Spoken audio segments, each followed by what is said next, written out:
When we think of circulation in our bodies, we commonly think of our blood. We think of the veins and arteries that transport it, and the heart that beats to move it through our bodies. There is, however, another circulatory system that exists in our bodies that is often overlooked. It is called the lymphatic system. It has its own pumping system, its own fluid called lymph fluid, and its own vessels called lymphatic vessels. While the blood delivers oxygen and nutrients to the cells, the lymph is responsible for removing waste products from the cells, as well as dealing with infections. If your body were a small city, then the lymphatic system would include the garbage men, the sewer system, and the police force all rolled into one. When the lymphatic system is functioning properly, wastes are removed from the cells and infections are dealt with quickly and efficiently, often without your ever knowing that you are even exposed to toxins or an infection. But when the lymphatic system isn't working well, wastes accumulate and infections become chronic, resulting in fatigue, depression, and poor health. Let's look first at how the lymphatic system removes wastes. Lymph fluid bathes all the cells of the body. Think of lymph as a slow-moving river, washing away the waste products created in the normal functioning of our cells. After cleansing the tissue, the lymph fluid is then transported through a series of tubes called lymphatic vessels, then through specialized glands called lymph nodes, and other lymph organs before it finally rejoins the general circulation.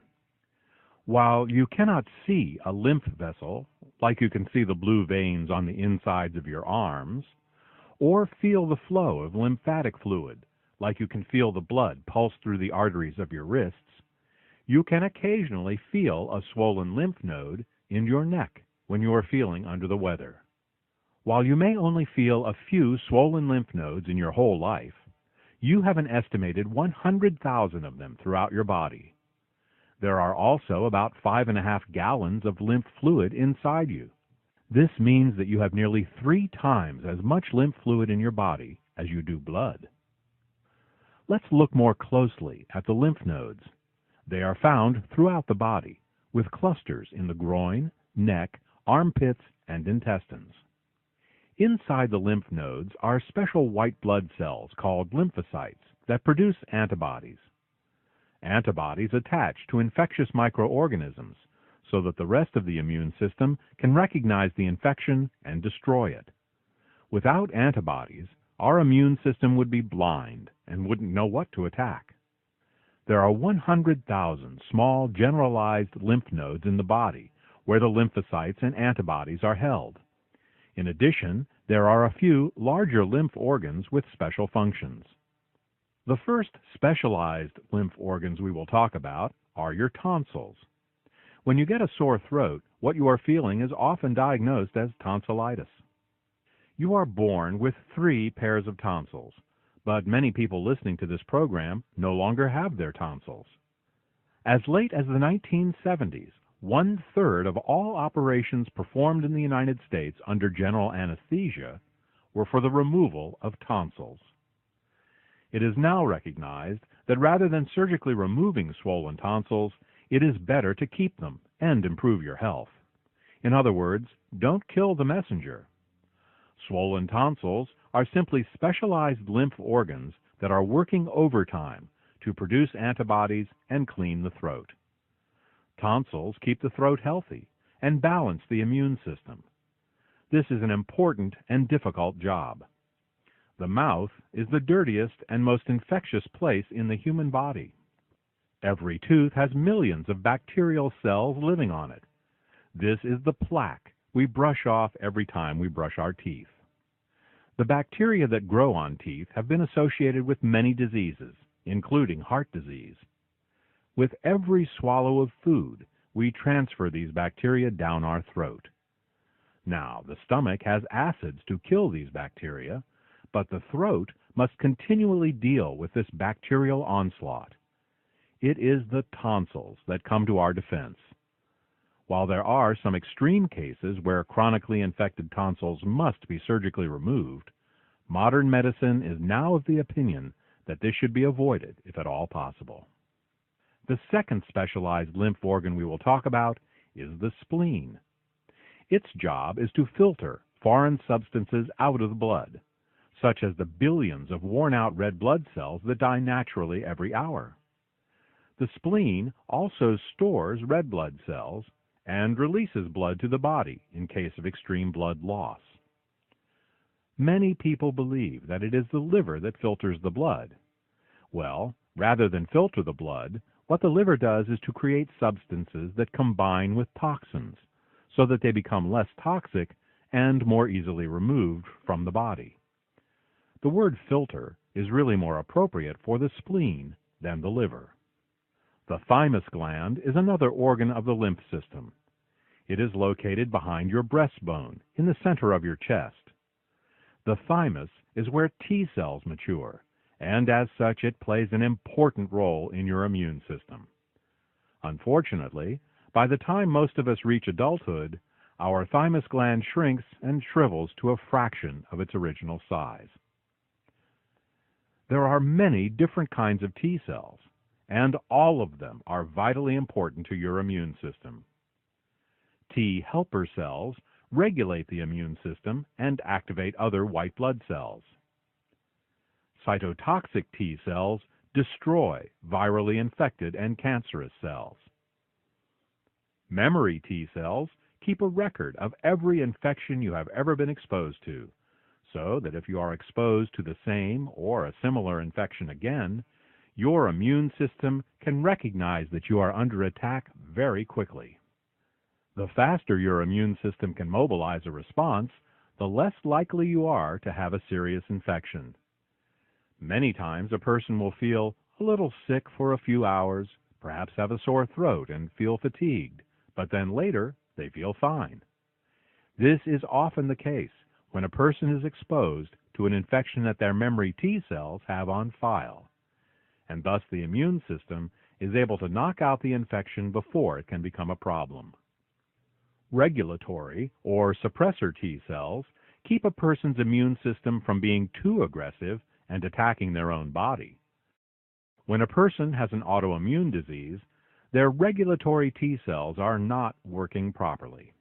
Natural killer T cells are specialized attack cells that can recognize certain stealth infections and tumors that other T cells might overlook. Clearly, the thymus gland and the T cells that mature in it are a vital part of our immune system. The appendix is another specialized part of the lymph system. Every year, there are on average 500,000 Americans who have their appendix surgically removed. For a long time, doctors thought that the appendix was a useless organ, left over from evolution that now served no purpose. Today, we know that to be incorrect. It turns out that the appendix stores a reserve of good colonic flora. In the event that an infection, or in modern times, antibiotics, destroy the good bacteria in the colon, all is not lost. The good bacteria held in the appendix can come out and repopulate the colon. It's like a probiotic insurance plan. In the same way that the tonsils keep the throat healthy, the appendix keeps the colon healthy. Unlike the tonsils, however, when the appendix needs to be removed, it is a life-threatening event and surgery must be quickly performed.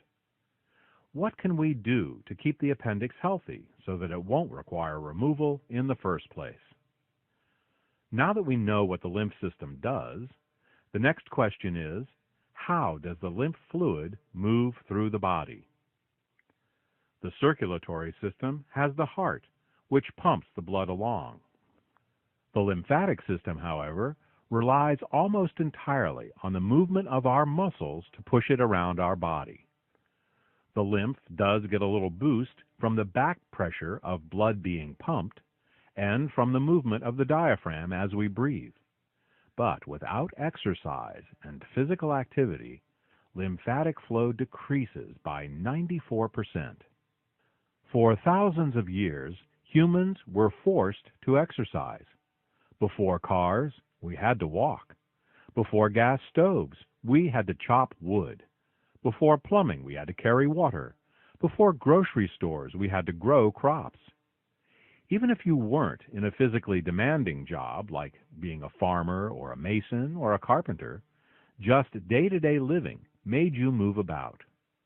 Nowadays, many people spend more than half their lives without getting any exercise at all. We already spend 8 hours a day sleeping in a bed. If you work from a desk, add another 8 hours of relative inactivity. Add to that the amount of time that we spend on the sofa watching TV or sitting in a vehicle during our daily commute.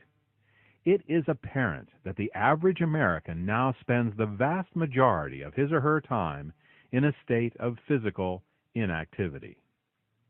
While being relieved of the back-breaking manual labor that made up much of pre-industrial existence has certainly been a blessing in many ways, it has also had a negative effect on our bodies.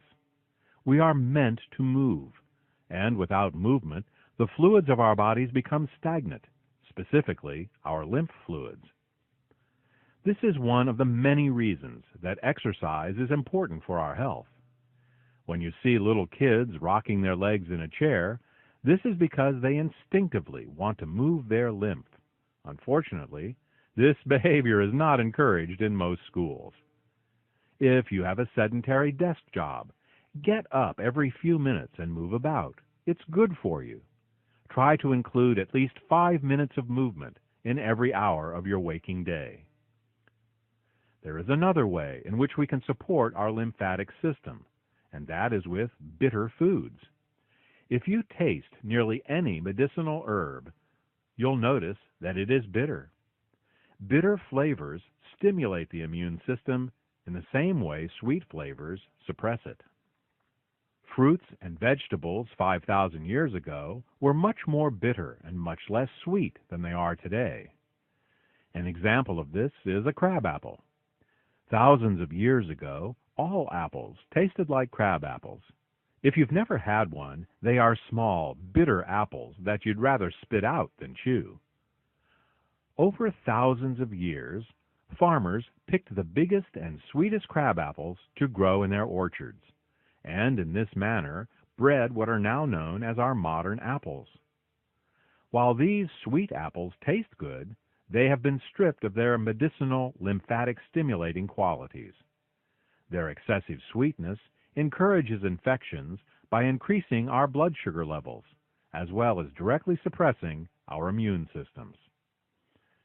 Adding bitter herbs back into our diet with supplementation is one way that you can support your lymphatic system. Well, now you know all about the lymph system. In order to help this vitally important and overworked system, we've developed Lymplex. Lymplex is a nutritional supplement that contains 10 organic and wild-crafted herbal extracts specifically chosen for their lymphatic cleansing and rejuvenating properties. These herb extracts tighten the lymphatic junctions, thin the lymphatic fluid, and support proper lymph flow and immune function. Lymplex contains extracts of echinacea, ginger, astragalus, cleavers, calendula, red root, lobelia, mullein, and burdock. You can take Lymplex as a daily supplement, or anytime you feel sluggish, have an infection, or are doing a general cleanse of your body. When you take Lymplex, you may notice physical sensations in the lymph nodes around your body. These are signs that the sluggish nodes are getting a good cleanse. It is also possible for a person to feel tired or a little under the weather the first time they take Lymplex. This is natural and is to be expected, as years of accumulated debris is now being flushed out of the body. If you want to keep your body healthy, you need to keep your lymphatic system healthy. If you want to keep your lymphatic system healthy, get some exercise, and consider making Lymplex part of your health program. For more information about Lymplex, contact the healthcare professional who told you about this report.